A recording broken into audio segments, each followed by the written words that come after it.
Let's talk about the rules. Oh my goodness, I get so much pushback every time I bring up this discussion of the idea that every relationship needs to have rules because how do we play the game unless we know the rules? Can you imagine sitting down to a game of Monopoly and then throwing the lid away and say, "All right, let's play"? A lot of people don't like this idea of the rules because it feels too stringent. I think that the rules is part of an overall spinning wheel in every relationship.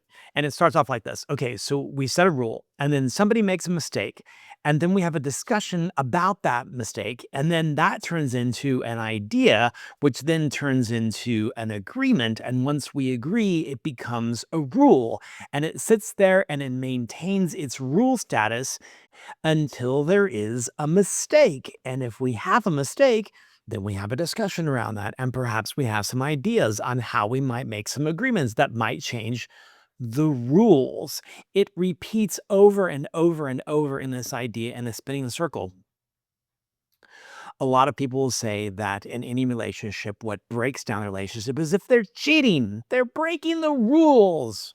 I disagree on that. I think that everybody makes mistakes. And in order to have a healthy relationship, we must have the room, the capacity, the grace to allow people to make mistakes so that we can then have a discussion about that mistake, come up with a better idea, agree on that idea, and turn it into a rule until someone makes a mistake and we're back to the start again.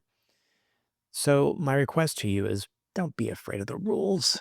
It's just a set agreement that doesn't change until we agree to change it. So, follow me and start the shift.